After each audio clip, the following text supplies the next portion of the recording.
The deadline for tens of thousands of Massachusetts state workers to get vaccinated has now come and gone. So now those who haven't gotten the shot risk losing their jobs. Kayla Fish joins us live with what this means for public safety in the Bay State. Well, starting today, managers and HR departments are going to be contacting state workers to see if they got vaccinated by the deadline or not. And while the vast majority have provided proof of vaccination, there are close to 2,000 who may soon be looking for new jobs.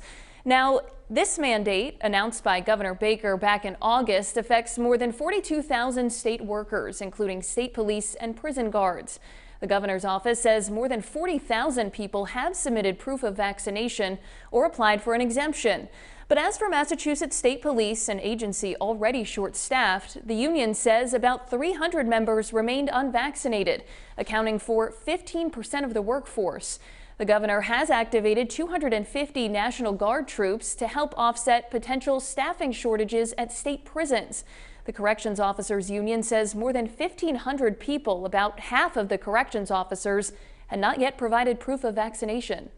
All due respect to the men and women of the National Guard, we have highly trained correction officers that have worked through the pandemic for 18 months, and now to say 50% of them are going to be terminated, it's not right, it's not fair. It's very clear at this point that the vaccine is by far the most effective tool we have in our toolbox to make it possible for us to beat this thing. Now, the governor's office is advising all employees to report to work as usual today unless they've been told otherwise. Exemption requests have been dealt with on a rolling basis, and there are many still under review. Live in studio this morning, I'm Kayla Fish, 12 News. A vaccine mandate for Bay State workers is now in effect. But for close to 2,000 who have not yet provided proof of a vaccination, they could soon be looking for a new job. Kayla Fish joins us now live this morning with the very latest. Well, the state says those who haven't gotten the shot will face a disciplinary process before any terminations begin, and everyone should show up to work as usual this morning unless they've been told otherwise. It was about 8 weeks ago when the governor announced that all executive branch employees, including state police, DOT, and prison guards, for example, must be vaccinated with no option to test out.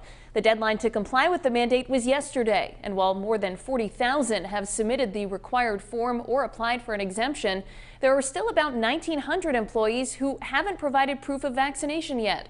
Some fear that could worsen staffing shortages across sectors like public safety.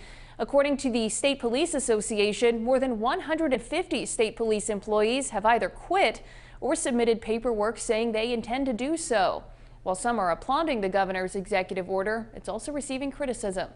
If that's their choice and they don't have any reason why, I think that it should be an unpaid leave until it's safe.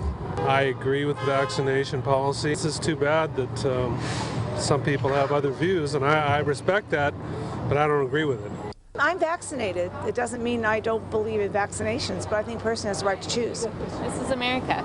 People have rights, and it's your body autonomy. You should have the right to choose what's right for you. Now, exemptions are still being dealt with, and a spokesperson for Massachusetts State Police says that the full impact of this mandate might not be known until all of those exemption requests have been decided. Live in studio this morning, I'm Kayla Fish, 12 News.